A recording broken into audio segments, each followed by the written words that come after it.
Hi, I wanted to do a quick review of some professional amplifiers in home theater use. This is an amateur review. I'm making this review because I haven't seen this information, and I'm going to be making some changes in my rack here to add a new amplifier, so I thought I'd do this before I start changing everything. Originally I started using the QSC amplifiers. I've used the CX series and the DCA series for my home theater. They're great amps. Didn't have any problems with them. Here's the 302 one that I have left still on top. They did have a couple issues.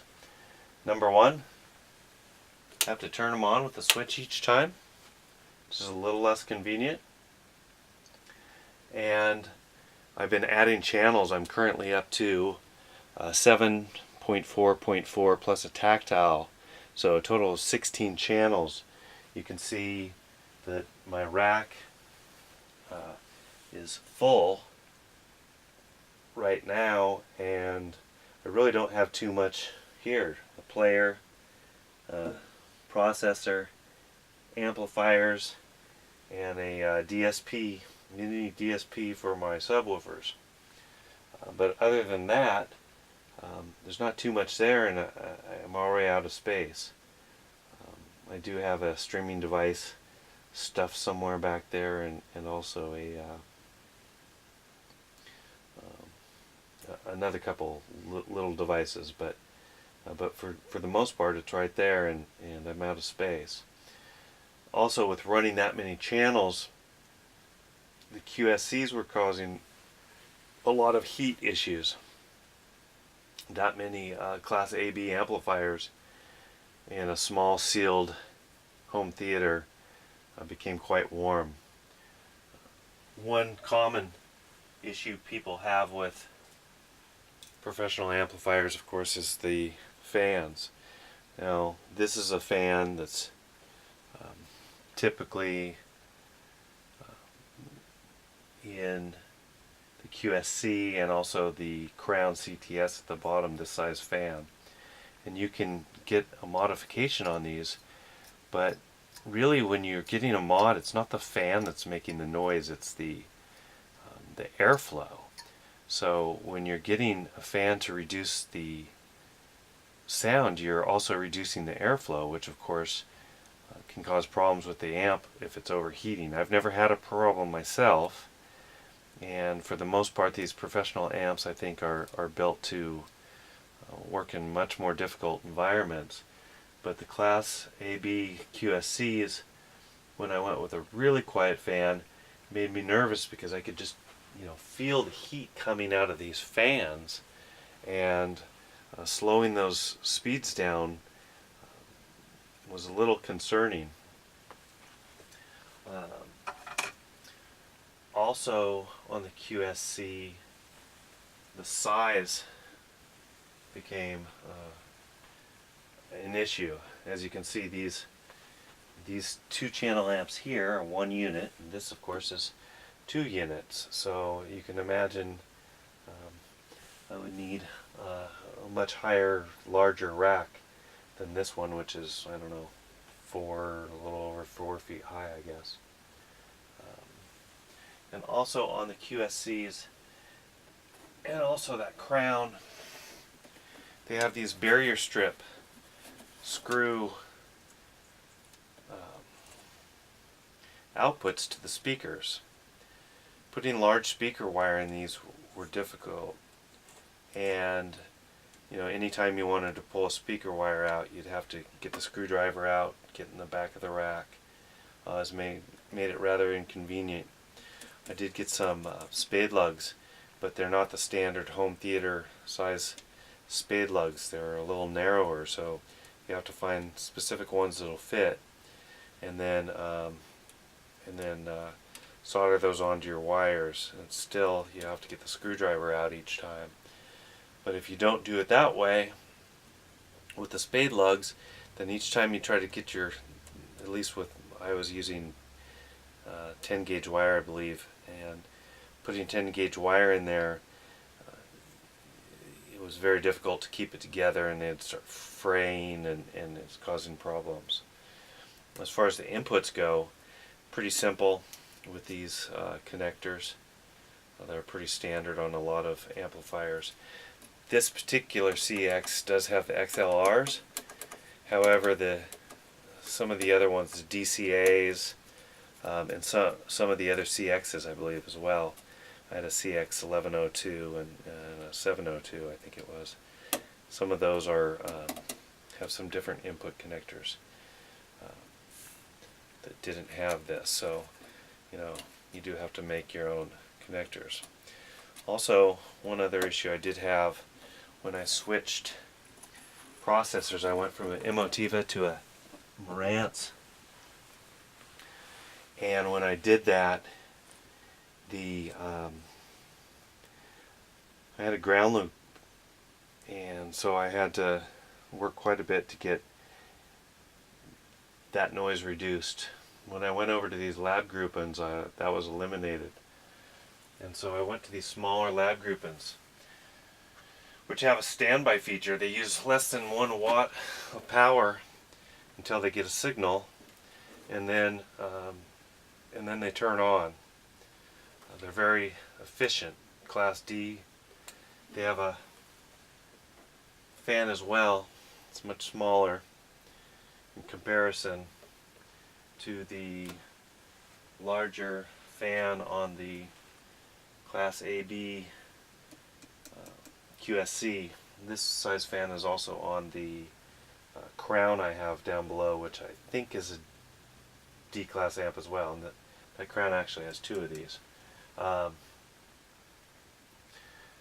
But you can modify the lab grouping and put a slower speed fan in. Again, what you're doing is you're reducing the airflow, and these are variable speed. So the lab groupings were pretty loud when it was going as fast as possible. These little things were humming quite a bit, but that was really just for a moment on startup, and they haven't had too much of an issue. Really the only issue with the fans is that if one's older, if it's not sitting quite right, or something's a little off, it's not the sound level, it's the, if you get a little squeak or a little rattle or a little, it's the off sounds. It's not just the white noise is fine, and actually it's been quieter than my projector, at least in full power mode. But as you add multiple amps, of course you're adding multiple fans, and it becomes more of an issue, particularly with these AB AB class amps that produce more heat. And that's another issue, is that when you're running all these amplifiers, the heat can really build up in a sealed home theater room. So that's another thing. These lab groupings are like 1/10 the heat, something like that. It's a dramatic difference. As far as the inputs on these, they're also a lot easier. For the input, it's the same input as the QSC. However, for the speakers, they have these nice plugs. Simply plug in to the amplifier like this, and the speaker wire goes in here and screws down on top, and it can take probably 8 gauge wire pretty easily, up to a much smaller wire, and just plugs in, take it out, plug it back in. Very easy. These are pretty inexpensive. I think I got these at DigiKey, which also sells fans and other things. And finally, one other thing that's really nice about the lab groupings is it has asymmetric loading. What that means is that, for instance, this is a 400 watt amplifier with 2 channels.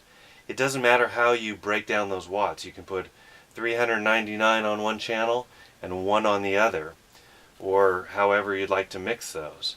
So unlike the QSC AB class amps,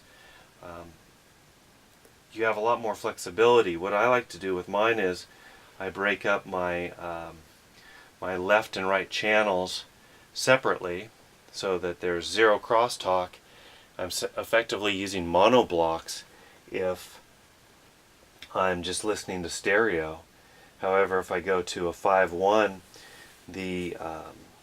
the right channel and the right surround are on the same amplifier. So if there's any crosstalk, not that I have ever noticed, it's essentially coming from the same side. It's not affecting the stereo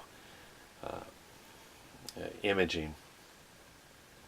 And also I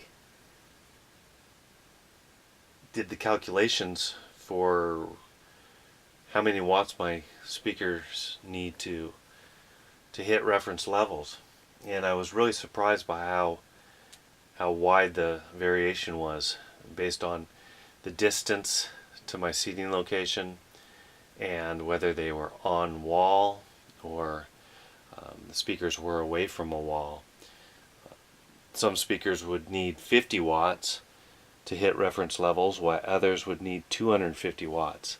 So the asymmetric loading of the lab groupings was very nice.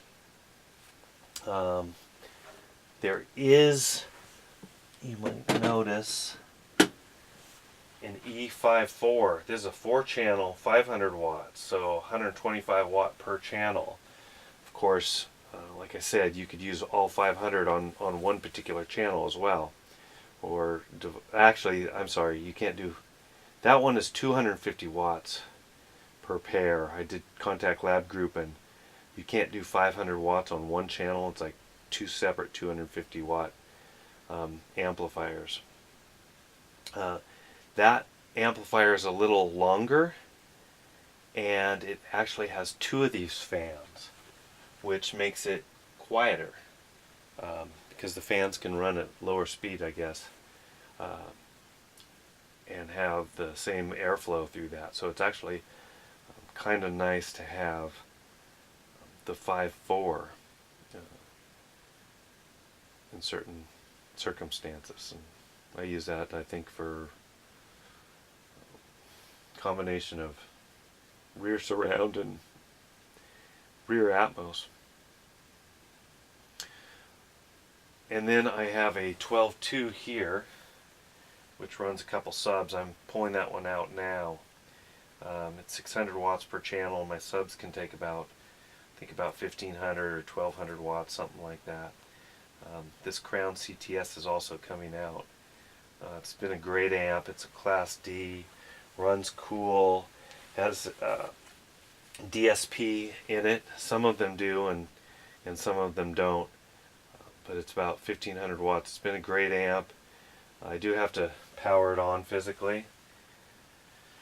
It does have a standby mode through the DSP, and I didn't look into that too much to see how much power that was drawing.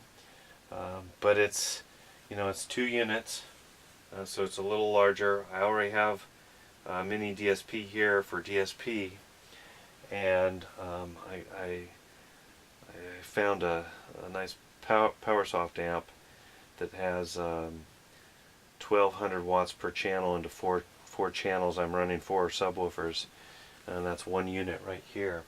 So I can run 1 unit, and so I'll free up 2 units here. I'm running 3 units, and also get some. They'll also have the same power, and will be running all my subs through the same amp, which I like. This PowerSoft has a standby feature as well. It's a little different than the lab grouping. I think it uses more energy. It has a trigger. I haven't looked into all the details on that, so I need to check and see how that works. But as far as heat dissipation, it's much cooler, even in the lab groupings, I believe. I think that 2 of the 12.2s would run warmer than the one PowerSoft, and use more power as well. This has a quieter fan, even than the lab groupings, or at least at the lower speeds it uses. It's a larger fan. It's not something that can be modified, I don't think. You have to take a look at the images of this fan, this amplifier opened up to see. But this is a beefy 1-unit amplifier. This is just built like a tank. Where the other rack ears are integrated, this is just a thick piece of steel bolted onto the side of this amplifier. The build quality is really incredible.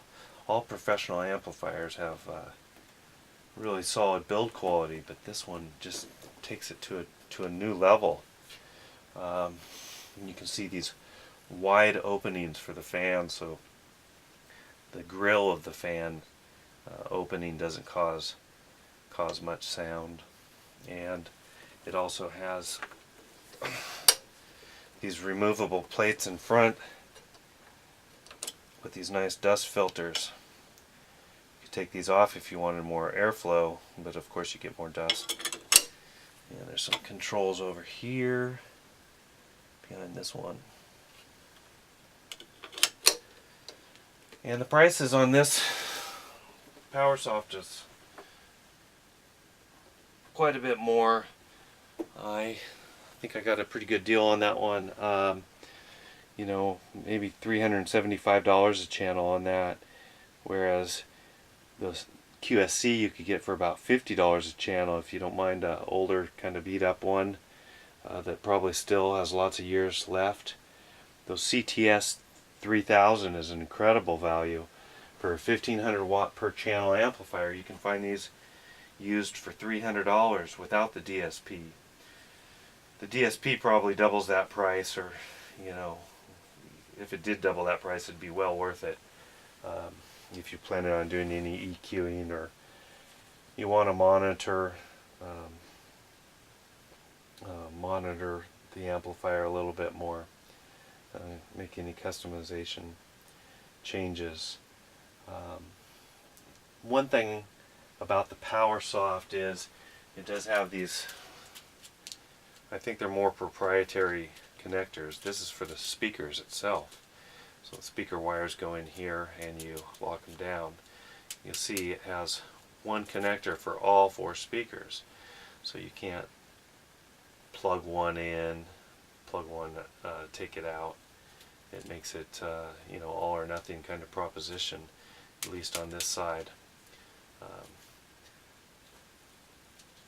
And same thing with the inputs. So I have XLR outs from my processor that I just cut one end of those and just put the wires in here and lock them down up here. The PowerSoft's also asymmetric loading, I believe, so for me it's not an issue because it's all the same subwoofer that's going to be hooked up to. And I think that is about all I have to say.